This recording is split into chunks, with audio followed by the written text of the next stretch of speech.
Assalamualaikum warahmatullahi wabarakatuh. Apa kabar? Waalaikumsalam warahmatullahi wabarakatuh. Waalaikumsalam warahmatullahi Yang wabarakatuh. sudah join sekarang sudah menunjukkan pukul 7.41 kalau di laptop saya. Mudah-mudahan Bapak dan Ibu sehat dan bisa mengikuti ini hari terakhir ya untuk modul SKI 6. Mungkin Iya, ketuanya Pak Turiwan ya? Iya, saya hadir. Bisa sambil diingatkan teman-teman yang lain, Bapak Ibu guru yang lain untuk join. Sebagian mungkin hari ini ada yang bagi rapot ya? Iya. Iya, betul Bu. Betul. Ya, kalau kita mulai saja. Nanti kalau ada Ibu Bapak yang sambil bagi rapot boleh mungkin menggunakan 2 gadget silahkan. Saya juga kebetulan sudah dihubungi oleh wali kelas anak saya untuk bagi rapot. Jadi kita mulai ya. Hari ini Ada ya. Maaf Bu, ada yang sakit hari ini tidak bisa mengikuti Vicon. Ya. Masih sakit beliau, jadi nggak bisa ikut Vicon hari ini. Apa-apa Pak, mudah-mudahan yang sakit segera sembuh. Nanti mudah-mudahan saya sudah coba merekam ini. Amin. Jadi nanti bisa kita share ya biar dapat ilmunya juga. Hari ini kita temanya, sudah kita mulai ya. Kita mulai dengan membaca basmalah. Bismillahirrahmanirrahim. Bismillahirrahmanirrahim. Hari ini cukup banyak, ada sejarah masuknya Islam ke Indonesia. Kemudian kalau saya lihat di modul itu sebetulnya 2 mata kuliah ya kalau di jurusan sejarah. Untuk sejarah Islam Indonesia sendiri ada 2. Yang pertama tentang sejarah Islam masuk di Indonesia, kemudian ada tentang pemikiran tokoh ya. Kalau untuk pemikiran tokoh sudah saya share 2 videonya di grup Bapak Ibu. Jadi tidak saya bahas lagi karena kita tidak cukup sepertinya waktunya ya.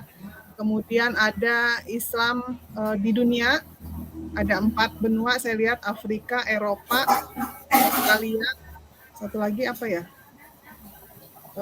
Sudah saya siapkan semua. Jadi sebetulnya ini 4 mata kuliah Bapak Ibu ya. Kalau saya dulu belajarnya itu masing-masing 3 SKS, jadi ada 12 SKS harus kita press. Tapi saya yakin Bapak Ibu bisa mengikuti. Jadi kita mulai dari Islam di Indonesia dulu ya. Saya akan share screen. Kalau Islam di Indonesia tidak terlalu banyak karena saya lihat di resume Bapak Ibu sudah cukup paham ya, apalagi tentang Wali Songo ini sudah kita pelajari. Nah ini jadi masuknya Islam ke Indonesia. Sudah terlihat ya share screen saya? Sudah Bu. Untuk teori-teori sudah dibahas dengan cukup gamblang di modul, jadi saya juga sudah lihat resume Bapak Ibu, sudah saya nilai juga, sudah sangat baik pemahamannya. Jadi ada teori Gujarat, teori Mekah, teori Persia, dan teori Tiongkok. Nah ini ada beberapa pendapat yang menyatakan kapan Islam masuk ke Nusantara. Ada yang bilang abad ke-7, ada yang bilang abad ke-11, ada yang bilang abad ke-13. Jadi masing-masing punya landasannya gitu ya. Jadi kalau kita bicara sejarah biasanya itu ada dasarnya gitu ya. Misalnya apakah dilihat dari prasastinya, kemudian apakah ditemukan dari makam ya. Kadang-kadang juga kan di nisan makam itu tertulis misalnya tanggal berapa gitu ya, dan itu bisa dicocokkan gitu ya dengan prasasti yang lain atau misalnya dari manuskrip dan sumber sejarah yang lain. Jadi masing-masing punya teori. Lalu saluran penyebaran agama Islam, misalnya lewat jalur perdagangan ya. Jadi kemarin sudah saya singgung sedikit, memang di Indonesia ini kan dia jalur suku ya. Jadi semua pedagang-pedagang itu ketika lewat di Indonesia dia akan berlabuh, kemudian selama dia berlabuh itu dia akan berinteraksi dengan warga lokal ya. Khususnya untuk ini di Indonesia misalnya yang dari Arab, India, ini mereka karena dia Muslim maka dia juga menyebarkan agama Islam di Indonesia, sehingga ya jalur perdagangan ini cukup efektif untuk menyebarkan Islam ke Indonesia. Kemudian melalui jalur perkawinan, dulu sebelum Islam masuk ke Indonesia, di Indonesia sudah ada kerajaan-kerajaan ya, terutama kerajaan Hindu. Nah ini biasanya melalui jalur perkawinan ini kan tidak mengakui adanya pernikahan beda agama. Jadi kalau mau menikah gitu ya, itu harus diislamkan dulu gitu ya. Nah sehingga biasanya saudagar-saudagar ini dia mengawini putri-putri bangsawan, anak-anak raja atau misalnya anak pejabat gitu ya. Nah, ketika dinikahi kan masuk Islam dan karena dia punya pengaruh, punya peran anak bangsawan gitu ya, biasanya lebih mudah gitu rakyatnya untuk mengikuti agama si bangsawan ini gitu. Kemudian melalui pendidikan, nah ini juga salah satu jalur yang sangat efektif ya, dengan mendirikan beberapa pondok pesantren gitu. Nah, Bapak Ibu yang saluran lain misalnya dengan struktur sosial ya, jadi yang diutamakan itu biasanya kalau kita pegang kepalanya maka ekornya atau rakyatnya itu akan ikut gitu ya. Jadi dilihat siapa yang paling tinggi, misalnya apakah rajanya gitu ya, apakah pejabatnya. Nah itu kalau di atasnya sudah diislamkan maka rakyatnya juga akan masuk Islam. Kemudian melalui seni dan budaya ini kita kemarin belajar Wali Songo, ini Wali Songo memanfaatkan masalah kesenian ini ya, jadi dengan pertunjukan seni, dengan budaya ya, terutama misalnya wayang, gamelan, seni ukir dan seni lainnya. Nah ini cukup mempan gitu ya, atau cukup ampuh untuk mengislamkan masyarakat Indonesia. Nah kalau kita nanti bandingkan dengan sejarah masuknya Islam di tempat lain, masuknya Islam ke Indonesia ini sangat unik ya Bapak Ibu, karena dengan damai gitu ya. Tadi lewat perdagangan, lewat seni budaya, lewat perkawinan gitu. Kemarin kita misalnya belajar sejarah di Umayyah, Abbasiyah, bahkan sebelumnya ke Khalifah Khulafaur Rasyidin, itu kan dia sebagian itu melalui ekspansi. Ekspansi itu kan melalui peperangan gitu ya, setelah menguasai suatu wilayah baru kemudian dakwah Islam juga dikembangkan di sana. Nah, kalau di Indonesia ini sangat unik ya, beda dengan yang lainnya. Jadi dengan damai gitu ya, dengan akulturasi budaya, pendidikan, perkawinan, perdagangan itu cukup bisa diterima oleh masyarakat Indonesia. Nah, kemudian juga ada ajaran tasyawuf ya. Nah, ini kan masyarakat Nusantara ini punya kepercayaan yang percaya mistis gitu ya, magis gitu ya, percaya tahayul-tahayul gitu. Nah, ajaran tasawuf ini bisa masuk ke golongan-golongan yang masyarakat yang percaya magis-magis ini gitu ya. Jadi dari berbagai jalur ini akhirnya Islam di Indonesia ini bisa diterima dengan baik gitu. Nah, beberapa tokoh utama dalam penyebaran Islam di Indonesia, Wali Songo ya, misalnya ada Sunan Gresik, Maulana Malik Ibrahim ini ya, kemudian ada Sunan Ampel. Jadi yang ini tidak saya bahas lebih lanjut karena nanti kita akan belajar Islam masuk ke dunia ya, jadi itu cukup luas pembahasannya. Jadi ini karena saya lihat di resume Bapak Ibu sudah cukup gamblang, berarti sudah cukup paham ya. Kemudian ada Sunan Bonang. Sunan Bonang ini dia menciptakan alat musik ya, alat musiknya namanya bonang. Jadi dia memasukkan ajaran-ajaran Islam lewat lagu-lagu ya, lewat ujangan-ujangannya itu dimasukkanlah ajaran-ajaran tauhid, akhlak, bahkan hukum ya lewat alat musik tadi. Kemudian kita kenal Sunan Giri. Kemudian ini sama ya, jadi beliau ketika berdakwah pendekatannya ini mengikuti budaya masyarakat setempat gitu ya. Jadi tidak ekstrim ya merubah adat istiadat masyarakat gitu ya, karena dia dimasukkan lewat akulturasi budaya dengan tembang-tembang dan gamelan, ini rakyat semakin jatuh hati gitu ya dengan ajaran Islam. Lalu ada Sunan Gunung Jati, Syarif Hidayatullah. Nah, ini ketika berdakwah juga sama, jadi mendekati hati masyarakat gitu ya dengan uswatun hasanah, dengan kebawaannya gitu ya, lalu membangun infrastruktur masyarakat ya, misalnya jalan-jalan yang menghubungkan antar wilayah. Kemudian kita kenal juga ada Sunan Kalijaga. Nah, ini sekitar tahun 1450 lahirnya, beliau mendirikan pesantren gitu ya. Nah, kemudian ini dakwahnya di Cirebon, ke Banyumas, Semarang, Rembang. Kemudian kita kenal juga Sunan Derajat. Nah, Sunan Derajat ini dia di Kecamatan Pacitan ini ya. Kemudian kita kenal juga Sunan Muria atau Raden Prawoto. Dia ini anak Sunan Kalijaga. Nah, dia hasil dakwahnya misalnya lewat seni juga, misalnya lagu Sinom dan Kinanti. Nah, kalau Sunan Muria ini dia dakwahnya ke daerah-daerah terpencil ya, jauh dari pusat kota. Lalu ada Sunan Kudus. Sunan Kudus ini nama aslinya Ja'far Shadiq. Nah, ini Sunan Kudus ini dia memanfaatkan simbol Hindu Buddha dalam pendekatannya, terlihat dari arsitektur Masjid Kudus. apakah Bapak Ibu pernah ke Kudus atau asalnya dari daerah Jawa? Nah ini biasanya di daerah Jawa nih, Jawa Tengah, Jawa Timur itu banyak sekali ya peninggalan-peninggalan arsitekturnya. Misalnya dari Masjid Kudus, kalau Bapak Ibu pernah ke Masjid Kudus itu dia misalnya di gerbangnya itu dia kayak candi gitu ya. Kemudian ya arsitektur Hindu-Hindunya itu masih kelihatan gitu ya, kerajaan-kerajaannya itu masih terlihat dari arsitektur masjidnya. Nah, misalnya ini saya menampilkan beberapa foto peninggalan Islam di Nusantara yang masih bisa kita lihat sampai sekarang. Masjid Agung Demak ini masih berdiri dengan kokoh. Di dalamnya ada tiang-tiang besar ya untuk menyangga ini. Kemudian ada relief-reliefnya sedikit. Ada situsnya juga. Jadi kalau dulu berwudunya itu lewat kolam besar seperti ini. Kalau sekarang kan pakai keran ya. Nah, ini tadi contoh Masjid Kudus. Jadi dia di dalamnya itu masjid, tetapi arsitekturnya itu masih seperti candi-candi Hindu gitu ini di gerbang-gerbangnya ini.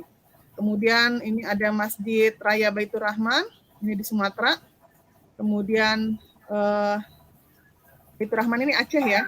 Kemudian di Medan ini mirip-mirip juga ini arsitekturnya dengan masjid yang di Aceh.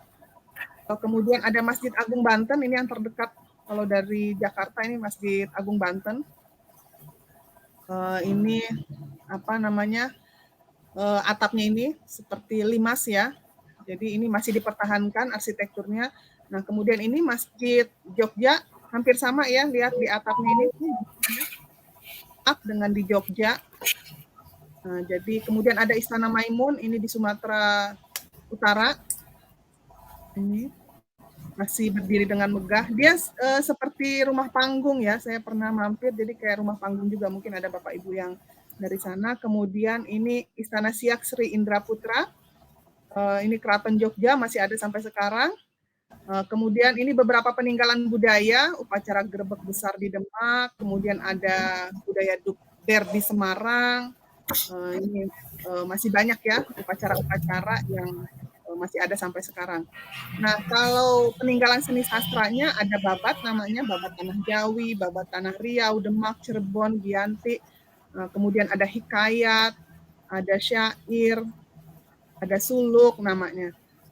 Kemudian ada sastra dalam bentuk kitab. Nah, sebenarnya peninggalan-peninggalan sejarah Indonesia ini masih cukup banyak dan belum dieksplorasi. Bisa dilihat misalnya di Perpustakaan Nasional juga ada, atau mungkin di tempat arsip nasional ada. Selanjutnya saya ingin lanjut tentang sambil dihubungi ya Pak Ketua. Siap Bu. Bapak. Ya, saya ingin share screen tentang Islam di dunia. Karena setelah ini nanti kita akan kembali ke tugas masing-masing mengerjakan resumenya. Saya sudah menyiapkan Islam di dunia. Sudah keluar ya ini PowerPoint-nya? Sudah tampil? Iya, sudah Bu. Sudah Bu. Sudah Bu. Perkembangan Islam di dunia di Afrika, Amerika, Eropa, dan Australia. Ini jadi kita ngepres ya, maksudnya pelajaran untuk 2 semester kita press dalam satu pertemuan.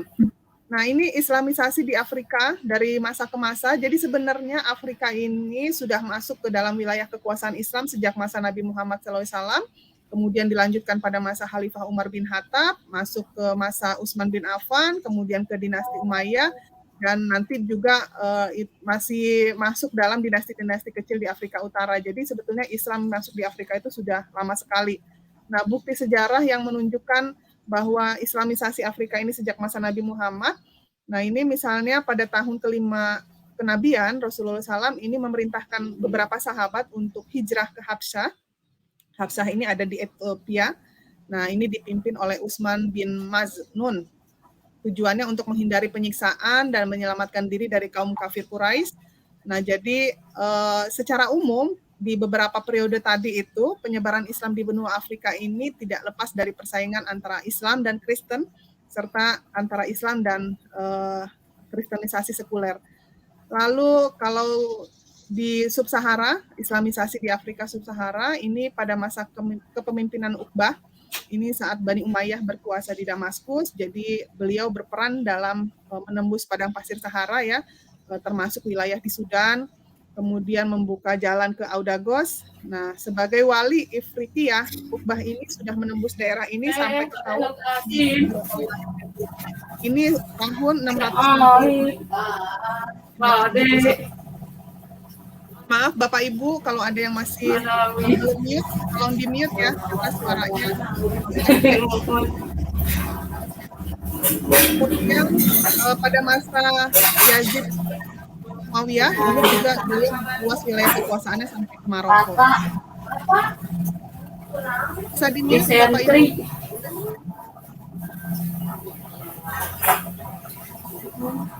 Lalu masuknya Islam secara formal ini secara besar-besaran pada masa dinasti Murabitun dan Al-Muwahhidun ini di Sudan juga.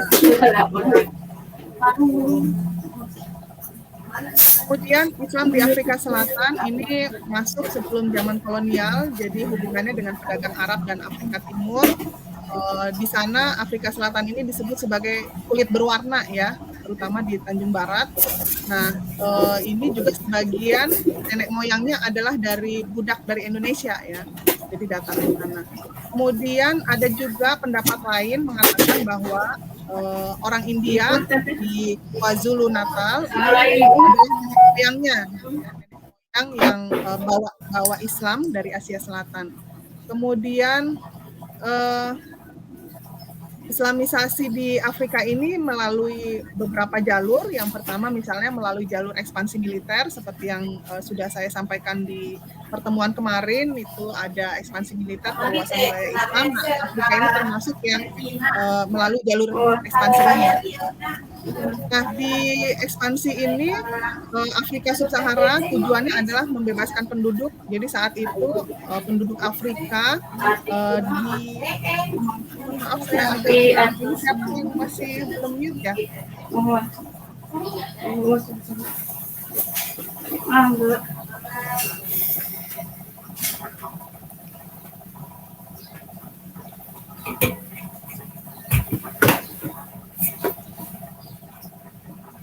Ujang Sahin. Tolong di mute ya, karena suaranya agak flashback kalau di saya.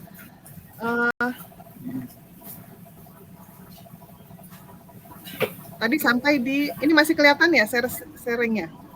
Masih Bu, masih.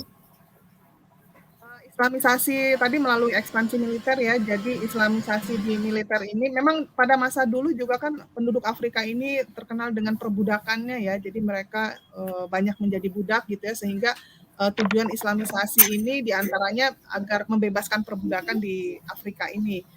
Kemudian setelah dikuasai, akhirnya Afrika menjadi wilayah kekuasaan Islam dan cukup berkembang pesat gitu ya, tetapi akhirnya juga malah menjadi perebutan kekuasaan di antara sesama muslim sendiri. Misalnya contoh Abul Muhajir terhadap Uqbah, kemudian perebutan kekuasaan pada masa dinasti Al-Muwahhidun terhadap kekuasaan dinasti Al-Murabitun. Nah, kemudian akhirnya perebutan kekuasaan ini sudah mengurangi esensi dari tujuan ekspansi militer yang dilakukan oleh kaum muslim sebelumnya untuk membebaskan penduduk dari kesewenang-wenangan penguasa lokal. Jadi sudah dibebaskan dari kesewenangan penguasa lokal, kemudian dikuasai oleh Islam, dan justru di kalangan Islam sendiri tadi ada perebutan kekuasaan untuk merebutkan wilayah Afrika ini sendiri ya. Dan perebutan kekuasaan ini yang paling dirasakan adalah ya penduduknya gitu ya. Kalau terjadi konflik, penduduknya yang menderita gitu. Dan banyak terjadi kerusakan tentu saja. Kemudian melalui jalur dakwah, ini jalur yang kedua. Jadi ini dilakukan oleh Yahya ibnu Ibrahim. Dia meminta kepada Abdullah bin Yasin untuk dakwah di kalangan suku Sanhaja namanya dan suku Lamtuna. Kemudian dakwah ini akhirnya ditentang ya oleh kalangan tradisional karena dakwahnya radikal gitu ya. Nah, ini beda dengan yang Indonesia tadi. Kalau Indonesia kan Wali Songo itu melakukan dakwahnya dengan melakukan akulturasi budaya, asimilasi gitu ya. Jadi masuk ke dalam kebudayaan setempat. Nah, di Afrika ini dakwahnya dia radikal gitu ya. Jadi kalau radikal itu kan dia melarang apa yang tradisi sudah berjalan, dilarang, disalahkan, diharamkan gitu kan. Nah, akhirnya kalau radikal bukannya menarik minat warga lokal, justru dia terjadi pertentangan gitu ya, jadi ada penolakan gitu ya. Jadi kalau kita mau masukkan paham sesuatu, itu harus sedikit-sedikit gitu ya, nggak bisa kita langsung ini haram, ini salah gitu, nggak bisa gitu. Karena biar bagaimanapun kalau kepercayaan itu sudah lekat gitu ya, apalagi sudah turun temurun, sudah dari nenek moyang, meskipun itu salah, kalau langsung kita haramkan, kita salahkan, nggak masuk gitu. Yang ada juga ditolak gitu ya. Nah, ini juga jadi pembelajaran untuk para pendakwah kita. Kemudian sepeninggal Yahya, Abdullah bin Yasin ini pindah ke Mauritania atau Pantai Atlantik, lalu mendirikan sebuah pondok sufi namanya Ribat. Nah, ini akhirnya melahirkan pengikut yang militan gitu ya, yang akhirnya dikenal dengan gerakan Al-Murabitun yang bisa berdakwah dan mengislamkan penduduk-penduduk negro. Nah, dari dua gerakan dakwah tadi kita bisa mengambil satu ibrah. Jadi kegiatan dakwah itu akan berhasil kalau kita bersikap toleran gitu ya dengan budaya setempat. Jadi kita yang ngalah gitu ya, kita yang masuk. Bahkan kalau pendakwah nih misalnya kalau ke daerah berdakwah gitu ya, dia bagusnya contoh kalau dia di Jawa, maka dia coba gunakan bahasa Jawa. Kayak Gus Baha tuh kan, dia berdakwah dengan bahasa Jawa, dia lebih diterima oleh masyarakat karena lebih dekat secara secara budaya, secara suku gitu ya, dibanding misalnya menggunakan bahasa Arab gitu ya, nggak masuk juga gitu. Jadi kita menyampaikan dakwah itu mengikuti dengan budaya setempat. Kita lihat jamaahnya itu tipenya seperti apa gitu, biar lebih masuk ajaran Islamnya. Nah, kemudian, ketika kita menyampaikan ajaran Islam juga secara bertahap gitu ya, kita lihat masyarakatnya itu latar belakang pendidikannya seperti apa gitu. Jadi nggak bisa disamakan. Kita nggak bisa menggunakan bahasa-bahasa terlalu intelektual dengan kalau audiens kita adalah akademisi mungkin masuk gitu ya. Tapi kalau misalnya rakyat biasa itu nggak bisa juga gitu ya. Jadi kita harus bisa melihat siapa jamaahnya gitu ya, jangan disamaratakan. Nah, dakwah Islam ini akan lebih maksimal jika tidak terkontaminasi oleh politik gitu ya. Nah, ini juga mungkin kita lihat dari beberapa pendakwah kita, kalau dia sudah mulai masuk dalam jalur politik itu biasanya juga akan berubah esensi dakwahnya gitu ya, karena ada kepentingan-kepentingan politik. Kemudian Islamisasi Afrika melalui jalur perdagangan.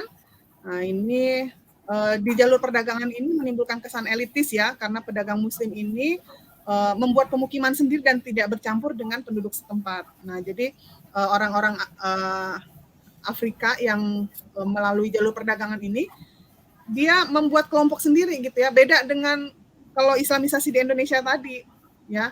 Tadi kan ada beberapa teori, misalnya dari Gujarat, dari Arab. Nah, itu mereka saudagar-saudagar itu melebur dengan masyarakat gitu ya, tinggal bersama masyarakat, melakukan perdagangan dengan masyarakat, menerapkan kaidah-kaidah Islam gitu ya, misalnya bagaimana cara berdagang lewat nilai-nilai Islam gitu kan. Nah, sehingga menimbulkan minat masyarakat Indonesia untuk menganut agama Islam. Nah, kalau di Afrika beda. Jadi yang melakukan Islamisasi di Afrika dia elitis gitu ya, dia merasa lebih intelek, dia merasa lebih baik gitu ya, sehingga dia punya pemukiman sendiri. Mungkin kalau di kita kayak di komplek gitu ya, jadi dia tidak membaur dengan masyarakat lokal gitu ya, sehingga ya akhirnya ada pemisahan gitu ya, masyarakat lokal merasa kayak ada jarak gitu ya, ada jarak gitu. Padahal kan bagusnya kan lewat teladan langsung dengan masyarakat, dengan kesehariannya gitu. Nah, ini sisi yang terabaikan, transmisi nilai keislaman dengan memberikan teladan kepada penduduk setempat gitu ya. Nah, ini agak kurang efektif juga ini ya kalau Islamisasi di Afrika ini, karena lebih elitis ya. Lalu ini contoh beberapa Islam di benua Afrika, misalnya di Mesir. Nah, Mesir ini cukup ini ya, jasanya terhadap kemajuan umat Islam di berbagai bidang, terutama bidang ilmu pengetahuan, pendidikan, dan kebudayaan. Misalnya ada universitas tertua di Al-Azhar Kairo. Ini sudah cukup lama sekali ya, sejak tahun 361 Hijriah. Kemudian ada berbagai perguruan tinggi juga, misalnya Universitas Iskandaria gitu ya, Mansyuriah gitu, ini cukup eksis ya. Kemudian di bidang arsitektur juga ada bangunan-bangunan yang memiliki nilai seni tinggi gitu. Nah, ini masih berkembang sampai sekarang. Kemudian di Aljazair, nah Aljazair ini diperintah oleh bangsa Romawi sejak tahun 40 sebelum Masehi, cukup tua ya. Kemudian, nah tahun 1980 ini Aljazair memasuki masa kebangkitan Islam. Kita bisa lihat dari semangat kehidupan beragamanya meningkat, kemudian gerakan generasi muda untuk pengkajian Islamnya juga baik gitu ya. Kemudian ada perencanaan ekonomi yang sistematis. Kemudian ada kongres partai juga di Aljazair ya. Kemudian di Tunisia. Nah, Tunisia ini Islam masuk pada tahun 670 Masehi. Kemudian sejak itulah Tunisia diperintah oleh penguasa Islam. Kemudian ada Husainiyah ya. Selanjutnya dia menyerah kepada Perancis. Kemudian Tunisia ini punya peran besar dalam sejarah perkembangan Islam. Ada lembaga pendidikannya namanya Jam'iyah Zaitunah. Nah, ini lembaga pendidikan ini berada di bawah pemerintahan Tunisia langsung ya. Kemudian Tunisia juga aktif dalam organisasi konferensi Islam atau OKI dan ikut mengambil keputusan tentang kebijakan diplomasi Timur Tengah, terutama yang menyangkut konflik Timur Tengah ya, misalnya Palestina dan Israel. Lalu kita lihat Islam di Amerika. Nah, perkembangan Islam di Amerika ini dia cukup unik juga ya. Jadi kalau yang lain misalnya Islam masuk ke beberapa benua tadi itu melalui ekspansi atau misalnya melalui perdagangan, melalui apa tadi pernikahan dan lain sebagainya. Nah, kalau di Amerika ini dia melalui perbudakan ya. Jadi Islam masuk ke Amerika ini karena perbudakan. Nanti akan di slide berikutnya ada beberapa gelombang, ada 5 gelombang masuknya gelombang perbudakan ke Amerika gitu ya. Jadi bukan karena ekspansi, bukan karena pendidikan, bukan juga karena dakwah gitu ya, tapi karena ada budak-budak yang tinggal di Amerika. Nah, Islam di Amerika ini sendiri cukup diminati ya. Jadi di sana itu yang mayoritas ada agama Kristen, ada Yahudi juga. Nah, di Amerika ini sampai sekarang ini cukup baik ya perkembangannya, meskipun ada anti-Islam di Amerika, tapi semakin anti, semakin orang menarik. Jadi kalau semakin dilarang, semakin menarik, orang semakin ingin tahu gitu. Ini misalnya data tentang umat Islam, terutama jalur imigrasi ya, di Amerika menempati sekitar 77,6%, kemudian 22%-nya ini anak keturunan yang lahir di daratan Amerika. Jadi ini melalui perbudakan, kemudian banyak orang yang imigrasi ke Amerika gitu ya. Nah ini misalnya beberapa pendapat sejarawan, ada yang bilang bahwa pelaut muslim ini adalah orang-orang yang menyeberangi Samudra Atlantik, kemudian tiba di pantai Amerika. Kemudian ada juga yang mengatakan, nah selama ini kan kita dicekoki bahwa Christopher Columbus ini dia masuk ke benua Amerika ya. Padahal dia ini dibimbing atau ada guide-nya gitu ya, ada guide Christopher ini yang menunjukkan benua Amerika ini dan pembantunya itu Muslim Andalusia atau Maroko yang berjasa kemudian dibayar oleh Columbus. Nah ini dari buku Mulyana. Jadi Christopher itu bisa ke benua Amerika karena pembantu-pembantunya, navigator-navigatornya itu orang Muslim gitu. Kemudian ada rujukan lain bahwa Islam masuk ke Amerika itu karena perdagangan budak. Nah ini yang paling kuat pendapat tentang perdagangan budak di Amerika. Nah, misalnya ada budak muslim yang terpelajar, namanya Ayun Ibnu Sulaiman Diallo.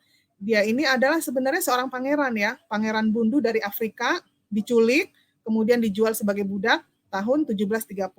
Nah, setelah 3 tahun menjadi budak, ia akhirnya dimerdekakan karena kepandaian si Ayun Ibnu Sulaiman ini, karena kejujurannya dan rasa simpatinya kepada orang kulit putih, akhirnya dia dibebaskan. Ini yang saya sebutkan tadi ada 5 gelombang masuk ke Amerika perbudakan ya. Jadi dulu saya ingat waktu saya masih kecil-kecil tuh pernah nonton film-film perbudakan tuh yang ada Little Missy, ada apalagi itu judulnya itu ya.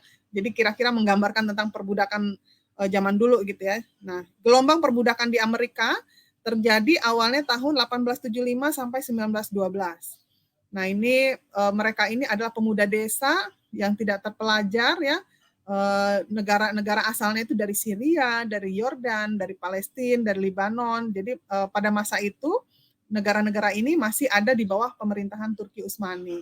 Nah, Nah ini mereka ini berimigrasi karena keadaan ekonominya itu kan sangat susah ya, apalagi tidak punya latar belakang pendidikan yang baik, kehidupannya susah, di daerahnya tidak bisa bekerja gitu ya, dan berharap peruntungan ekonominya itu bisa lebih maju lagi di Amerika. Padahal di Amerika dia jadi budak gitu ya. Kemudian gelombang kedua. Nah, gelombang kedua ini datang pada akhir Perang Dunia I setelah runtuhnya kekhalifahan Turki Utsmani. Jadi Turki Utsmani ini kan sebelumnya ini menguasai wilayah Timur Tengah yang berpenduduk Muslim ya. Nah, karena pada Perang Dunia ke-1 ini akhirnya mereka sebagian itu berimigrasi ke Amerika. Nah, kemudian Undang-Undang Imigrasi Amerika Serikat ini tahun 21 dan tahun 24 ini mengatur sistem kuota. Jadi karena banyak yang berimigrasi ke Amerika, akhirnya diatur dalam perundang-undangan Amerika, ada kuotanya gitu ya. Jadi untuk bangsa-bangsa tertentu hanya boleh sekian persen. Nah, kira-kira kalau kita bayangannya itu kayak ini loh, undang-undang misalnya kuota haji gitu ya, misalnya harus diatur negara ini kuotanya berapa persen, negara ini berapa persen. Jadi nggak membludak gitu ya kalau semuanya diterima, ya kepenuhan gitu, kepenuhan dan sulit untuk mengatur berbagai hal ya. Kemudian gelombang ketiga ini antara tahun 30 sampai tahun 38. Nah, ini sudah mulai terkoordinasi. Jadi ada kebijakan imigrasi Amerika yang membuat prioritas ya kepada yang keluarganya lebih dulu menetap di Amerika Serikat. Jadi misalnya ada dia sudah gelombang sebelumnya sudah ada, nah terus dia mau bawa keluarganya lagi. Jadi itu yang boleh. Tapi kalau baru mau ke Amerika itu nggak boleh gitu. Itu undang-undang dari Amerika sendiri. Kemudian gelombang keempat ini tahun 47 sampai 60. Masih menyimakkah Bapak Ibu? Halo? Ibu, masih. Oke.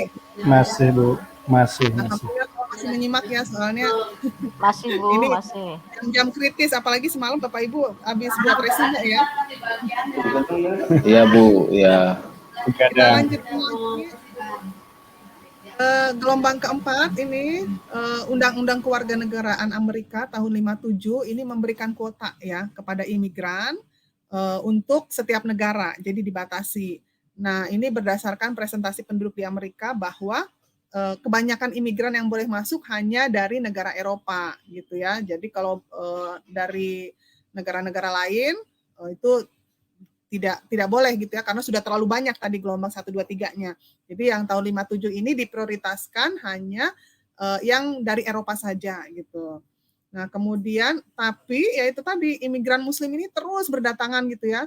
Jadi tidak hanya dari Timur Tengah tapi juga dari belahan dunia lain termasuk India, Pakistan, Eropa Timur dan Uni Soviet ya. Jadi banyak imigran yang masuk ke Amerika. Nah, sebagian besar pendatang ini, imigran-imigran ini menetap di Chicago, di New York gitu ya. Jadi, periode keempat ini dia sudah punya latar belakang pendidikan yang lebih baik gitu ya, makanya dia di kota-kota besar gitu ya. Kalau punya latar belakang pendidikan yang baik, maka dia bisa mendapatkan pekerjaan yang lebih baik lagi gitu. Jadi bukan sebagai kelas 2 atau sebagai budak tadi. Kemudian gelombang kelima ini masih berlangsung ya sejak tahun 67 sampai sekarang. Nah, ini terkait dengan keputusan-keputusan internal Amerika. Jadi tahun 65 Presiden Lyndon Johnson ini menandatangani undang-undang imigrasi yang membatalkan kuota berdasarkan keberagaman suku bagi penduduk Amerika Serikat. Nah, ini jadi tergantung presidennya undang-undangnya membolehkan atau tidak gitu. Nah, lalu kalau kita lihat gimana sih perkembangan Islam di Amerika saat ini? Nah, Islam ini ya, kalau kemarin presidennya terlalu mendiskreditkan Islam gitu ya. Beberapa presiden Amerika belakangan ini kan terlalu a priori terhadap Islam ya, terlalu membenci Islam gitu ya. Tetapi semakin dibenci ternyata Islam itu semakin berkembang loh Bapak Ibu gitu ya. Jadi semakin dilarang orang semakin pengen tahu gitu ya, ada apa sih, benar nggak sih Islam itu teroris gitu, benar nggak sih Islam itu identik dengan kekerasan gitu ya, padahal di ajaran Islam sendiri kan tidak seperti itu ya. Nah, Islam berkembang sejalan dengan perkembangan kaum muslim di Amerika ya, dan peribadatannya itu bisa dilihat gitu ya, semakin banyak perguruan tinggi dan semakin banyak tempat-tempat ibadah yang berdiri di Amerika. Contoh di perguruan tingginya nih ya, ada pusat-pusat kegiatan keagamaan juga. Di Chicago ada namanya American Islam College. Kemudian di California ada American Muslim School. Terus universitas lain banyak juga yang menyelenggarakan Islamic Studies ya, misalnya di tadi Universitas Chicago, di Universitas Columbia, Harvard, California, kemudian Universitas New York, kemudian Michigan ya, Universitas Texas, kemudian ada Universitas Utah gitu ya, di Philadelphia, ada McGill juga di Kanada gitu ya. Nah, jadi dan bahkan kalau kita lihat nih sarjana-sarjana Indonesia juga banyak yang belajar Islam di benua Amerika gitu ya. Mereka belajar kayak di McGill banyak sekali tuh lulusan UIN, lulusan UIN Jakarta yang berangkat ke McGill Kanada dan beberapa universitas lain ya untuk belajar Islam, studi Islam. Nah kalau nggak hati-hati tadi ketika misalnya sarjana Indonesia belajar ke ke Eropa, ke Amerika, nah ini jangan sampai ke Indonesia dia membawa paham Islam liberal gitu ya, itu juga perlu kita hati-hati. Lalu saat ini ada banyak kelompok keagamaan di Amerika Serikat, misalnya ada Muslim Syiah, ada Muslim Amerika keturunan Afrika, ada Muslim kulit putih, ada gerakan sektarian, ada juga gerakan Sufi gitu ya. Nah ini berkembangnya Islam di Amerika tidak lepas dari para tokohnya, misalnya Muhammad Alexander Russel Webb dan Nabil Drew Ali. Tokoh-tokoh Indonesia juga banyak yang menjadi tokoh di Amerika gitu ya. Kemudian Islam di Eropa, ini beberapa contohnya, misalnya Islam di Denmark. Nah, di Denmark ini Islam adalah agama minoritas ya, karena sebagian besar penduduk Denmark ini menganut agama Kristen, hanya sekitar 2% sampai 5% saja yang menganut Islam. Tapi ya ini di sana itu gerejanya itu jadi gereja nasional, namanya gereja evangelikal. Kemudian ini gereja Kristen nasional juga nih ya. Kemudian di Prancis, nah Islam ini hanya salah satunya ya. Jadi di Prancis itu ada beberapa agama. Meskipun sejak dahulu Muslim ini sudah ada di Prancis, imigrasi massal Muslim ke Prancis ini terjadi abad ke-20 dan 21 ini menjadi salah satu negara dengan komunitas Muslim terbesar di Eropa. Jadi Islam di Prancis ini walaupun dia masih minoritas tapi komunitas Muslimnya terbesar di Eropa. Kemudian pertumbuhan Islam di Prancis ini juga karena adanya penduduk asal, penduduk pribumi Prancis yang pindah agama ya ke Islam. Kemudian umat Islam di Prancis ini tidak boleh pakai kerudung gitu ya. Jadi ada undang-undang yang tidak membolehkan pakai jilbab. Indonesia dulu sempat juga ada ya. Zaman saya SD itu pernah ada kewajiban atau tidak boleh misalnya kalau foto di ijazah itu walaupun dia pakai jilbab misalnya rambut harus segini, kuping harus kelihatan gitu ya. Tapi sekarang alhamdulillah boleh dokumen-dokumen kita itu pakai jilbab, baik itu KTP, ijazah dan lain sebagainya itu boleh pakai jilbab. Nah ini kalau di Prancis walaupun Islam boleh ada di sana, tetapi tidak muslimahnya nggak boleh pakai jilbab. Lalu tahun 2000 sekitar tahun 2000-an Kementerian Dalam Negeri Prancis ini menyebutkan ada 4,1 juta bayi baru ya, dan biasanya kan kalau lahir dari keluarga Islam maka dia Islam juga gitu ya. Jadi menambah umat Islam di Prancis gitu. Dan 40.000 orang ini pindah agama. Sehingga pada tahun 2009 ini ada sekitar 7 juta jiwa yang beragama Islam. Dan sekarang pastinya sudah tambah banyak ya Bapak Ibu. Lalu Islam di Australia. Nah, Islam di Australia ini menarik nih. Kalau kita lihat di peta kan Australia ada di bawah Indonesia ya. Nah, katanya dari beberapa sumber sejarah Islam di Australia itu masuk karena ada nelayan dari Sulawesi Selatan ini masuk ke Australia gitu ya, sekitar tahun 1600-an itu. Kemudian nelayan dan pedagang Makassar ini tiba di pesisir Australia Barat, Australia Utara, Queensland. Nah, kemudian berdagang ya dengan penduduk aslinya yaitu aborigin dan sebagian menjadi nelayan dan mencari teripang. Nah, bukti-bukti kunjungan awal orang Sulawesi ini bisa ditemukan dalam kesamaan kata ya antara suku aborigin dengan bahasa Makassar. Nah, perkawinan penduduk asli Australia dengan orang Makassar ini terjadi, dan pemakaman orang-orang Makassar ini banyak ditemukan di sekitar pesisir pantai di Australia. Lalu tahun 1860, serombongan penggembala onta yang datang dari Afghanistan ini ke Australia dan menambah jumlah Muslim yang tinggal di Australia. Nah, Australia ini adalah wilayah yang baru bagi agama Islam, karena kalau kita belajar sejarah kemarin tuh ya, misalnya Umayyah, Abbasiyah, kemudian 3 kerajaan besar itu, nah Islam belum masuk ke sini gitu ya. Nah, Islam ini baru masuk ke Australia setelah Perang Dunia I dan II. Jadi yang membawa itu adalah orang Turki, orang Mesir gitu ya, dan daerah Balkan. Nah, kalau di Australia sendiri umat Islamnya itu dia tersebar, ada di Canberra, ada di Victoria, Australia Barat, di Kepulauan Christmas, Queensland, dan Tasmania.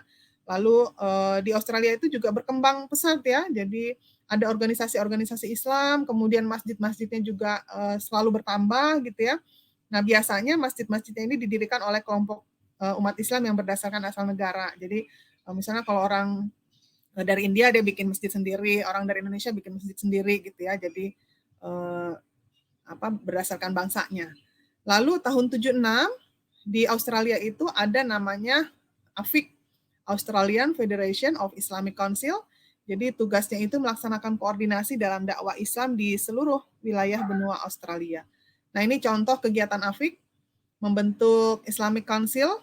Jadi di setiap negara bagian itu ada cabangnya, lalu menyelenggarakan perkawinan secara Islam, mengadakan kerjasama dengan pemerintah dalam pengeksporan hewan-hewan ke negara Islam. Nah, ini banyak ya, sapi-sapi itu, daging-daging itu kita banyak mengimpor dari Australia. Ya, mudah-mudahan sih semuanya halal karena dikoordinasikan oleh AFIC ini. Lalu mengangkat imam-imam masjid yang ada di Australia dan mengusahakan dana-dana bantuan dari negara Arab. Nah, ini tadi organisasi Islam di Australia secara umum. Selain AFIC tadi ada Federation of Islamic Societies. Jadi ini merupakan himpunan masyarakat muslim, ada 35 organisasi masyarakat muslim lokal dan 9 dewan Islam di negara-negara bagian Australia. Kemudian ada Muslim Student Association. Jadi ini himpunan mahasiswanya ya. Mereka bahkan menerbitkan majalah Al-Manar berbahasa Arab dan ada yang berbahasa Inggris dan Australia juga. Kemudian ada pusat kajian wanita Islam namanya Muslim Women Center. Tujuannya memberikan pelajaran keislaman dan pelajaran bahasa Inggris untuk kaum muslimin yang baru datang ke Australia dan bahasa Inggrisnya kurang lancar. Jadi di sana cukup berkembang pesat ya. Sudah ada organisasi-organisasi keislamannya. Ini perkembangan Islamnya misalnya kelihatan di abad 20 ini banyak sekali berdiri masjid di Australia. Kemudian yang buat juga arsitek Australia, contohnya Brisbane tahun 1907. Kemudian tahun 67 di Queensland ini ada masjid lengkap dengan Islamic Center-nya. Tahun 70 ada masjid yang bisa menampung 300 jamaahnya, imamnya namanya Haji Abdul Latif. Kemudian, pokoknya banyak sekali ya, ini contohnya aja. Nah, sudah sampai di ujung.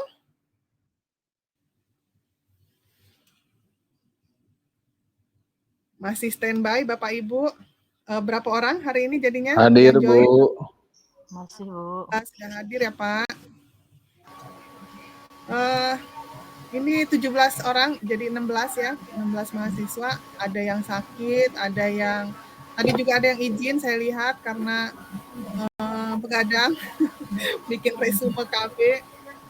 Mudah-mudahan dilancarkan semuanya ya. Amin, ya Allah, ya Rabbal Alamin. Saya juga masih punya